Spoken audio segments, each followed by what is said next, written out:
Bonjour à tous et toutes, donc moi c'est Lucie et Marion.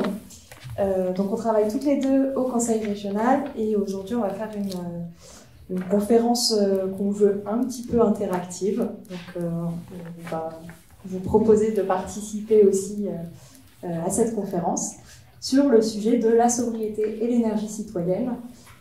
Et puis une petite présentation du projet sur lequel on travaille. Donc Life, let's go for climate. Oui, bonjour. Moi je vais vous poser quelques questions. Alors ne me laissez pas toute seule, sinon ça va être super long pour vous. Donc déjà, je voulais savoir ce que ça vous inspirait et si vous aviez déjà entendu parler d'un projet collectif citoyen d'énergie renouvelable. Qu'est-ce que c'est pour vous un projet collectif citoyen d'énergie renouvelable? Ah, il faut se lancer, hein, ouais, il faut une première. Okay. Ouais, le micro, hein, si vous voulez. Oui, voilà. Oui. Alors, ce sont des citoyens qui se mettent ensemble pour produire de l'énergie renouvelable. C'est pas mal, ouais, c'est pas mal. Que ça Sensibiliser peut-être aussi pour ce... Il y a un monsieur qui va porter un supplément. Avec des moyens techniques, un financement et une gouvernance citoyenne, par exemple. Par exemple, si on pousse le modèle jusqu'au bout, ouais. Et une autre personne qui va parler. Ouais, au fond, il y a madame. J'ai parlé sous-domaine un petit peu de français, mais je pense que c'est aussi en forme de sortir des énergies fossiles et normalement ils sont pour des énergies renouvelables et ouais.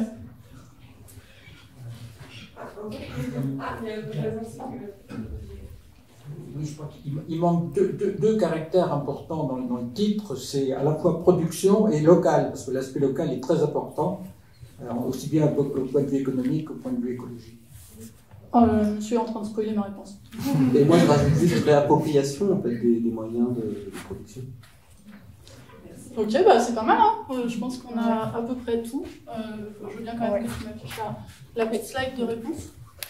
Juste peut-être pour être un peu moins poussé, puisque en fait le terme de projet collectif citoyen d'énergie renouvelable n'est pas non plus une notion juridique strictement encadrée. Il y a une autre notion juridique que je vais évoquer juste après.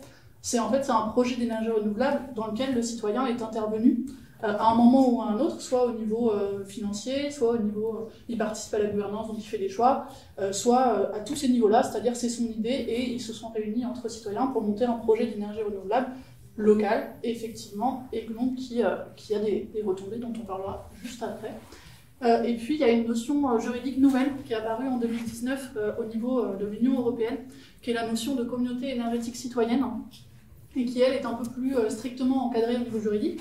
On est en train de la transposer au niveau du droit français, c'est-à-dire qu'on est en train de l'inscrire dans le code de l'énergie français pour voir à quoi ça peut ressembler, et qui pour le coup pose un peu des garde-fous sur le fait qu'il y ait bien une gouvernance locale, qu'il y ait bien une prise de décision locale par les citoyens ou par les collectivités territoriales, puisqu'un projet citoyen de production d'énergie renouvelable, c'est pas forcément uniquement les citoyens, ça peut être aussi des citoyens avec leur collectivité, ça peut être des citoyens avec un porteur de projet privé. L'essentiel, comme je vous le disais, c'est qu'il y ait des citoyens à un endroit.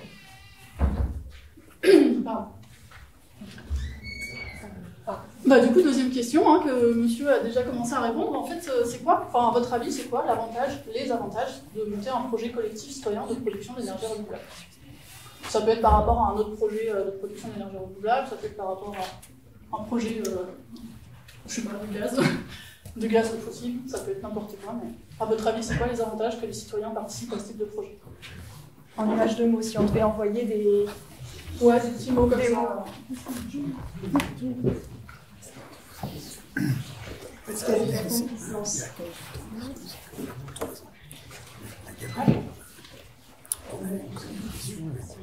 Je présume que les citoyens peuvent capter une bonne partie de la valeur ajoutée des installations de production d'énergie. Valeur ajoutée financière? Économique, financière, sociale, il y a des bénéfices en fait. Ok. Ouais.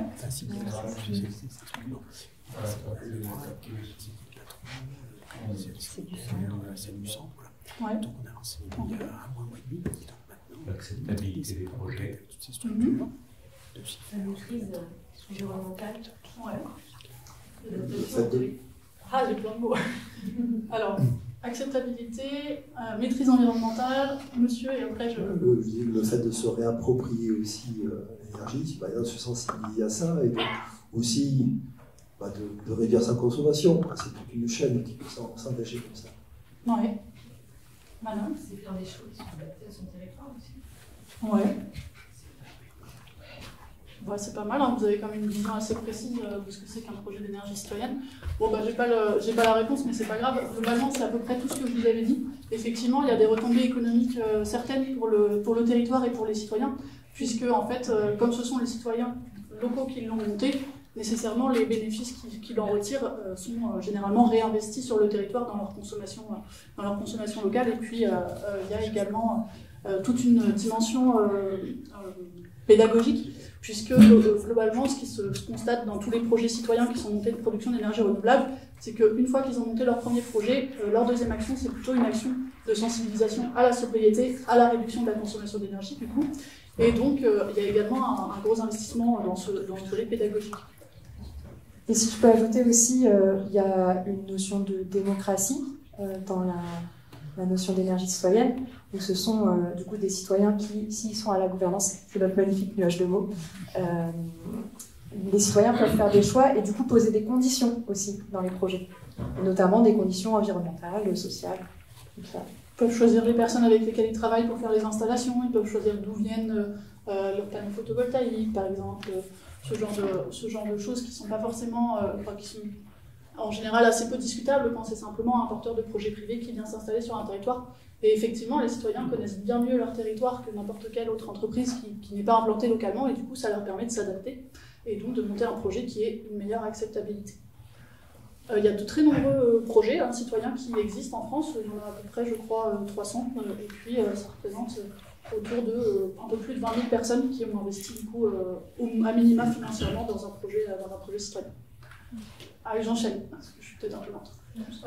Deuxième notion, la sobriété. On a commencé à en parler, du coup, qu'est-ce que ça vous évoque la sobriété? Qu'est-ce que c'est pour vous? On en entend beaucoup parler ces derniers temps dans les médias, pas forcément toujours très clairement, mais qu'est-ce que vous en comprenez et qu'est-ce que ça vous évoque? Utilisez le micro parce que on vous entendra sinon pas bien dans la salle. Pour parler globalement, c'est d'abord un mode de vie, une manière d'être vis-à-vis des humains, vis-à-vis de l'environnement, de tous les environnements. Ok, merci. Monsieur juste derrière. C'est essayer de se limiter à ses besoins primaires, quelque part. Je dirais, pour faire une boutade, quand on boit l'apéro, boire un seul pastis, c'est pas en boire 3 ou 4.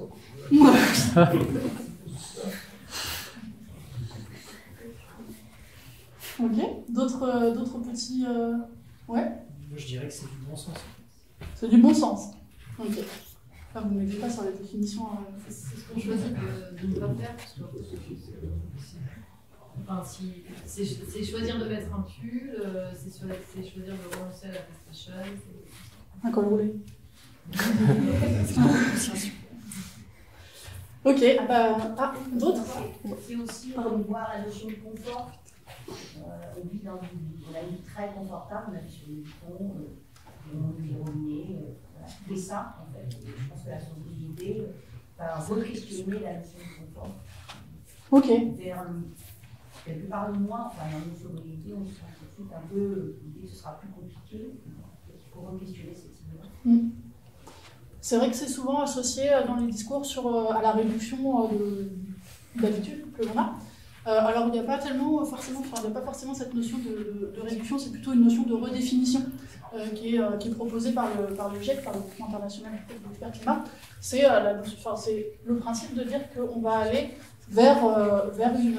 Alors il y a déjà une notion de diminution, mais elle concerne l'énergie. C'est-à-dire qu'on va aller vers des usages, vers des habitudes de vie, des habitudes de consommation, d'achat, de déplacement, des habitudes de travail qui vont permettre de moins consommer d'énergie.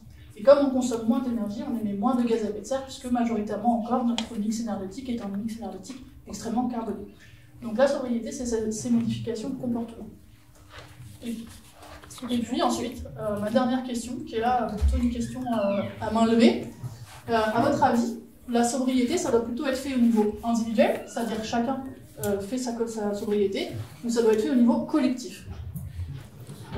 On peut lever les deux mains.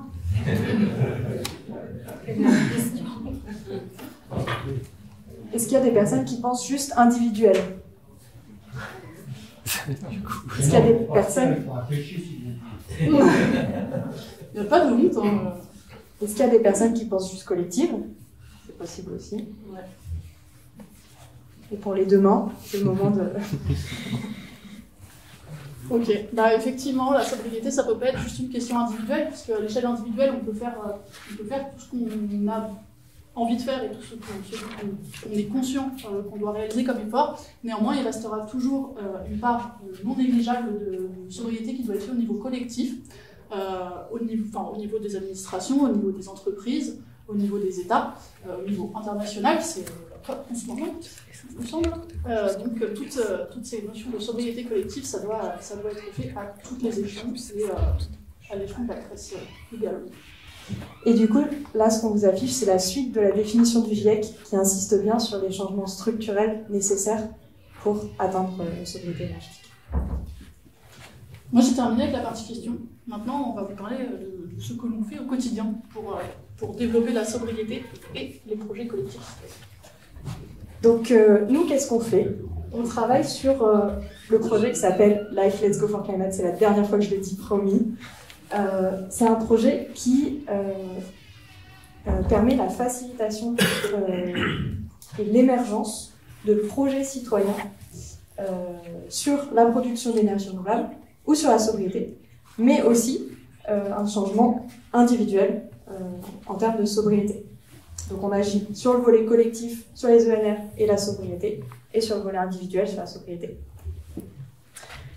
Donc très concrètement, ce qu'on fait, c'est on organise des ateliers citoyens pour la partie collective.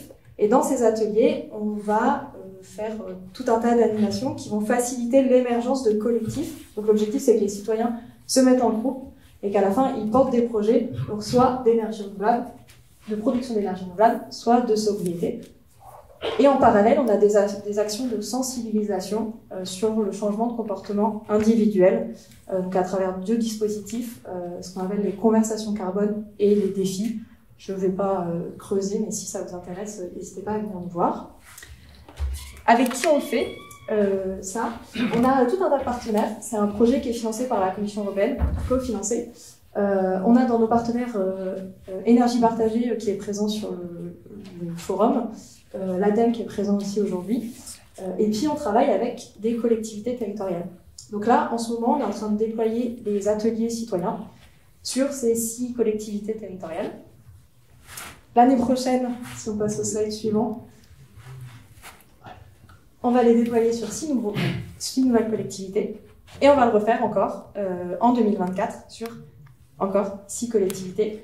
Donc sur la slide suivante, on vient de lancer un appel à manifestation d'intérêt pour recruter les 6 derniers territoires. Donc en tout, on en aura 18 sur 3-4 ans à peu près. Et à chaque fois, on va déployer la même démarche. L'objectif, c'est vraiment de faciliter ces changements individuels, collectifs, et d'avoir des projets qui naissent sur les territoires pour que les citoyens puissent se réapproprier la notion de la transition énergétique. C'est tout pour moi. On peut les applaudir.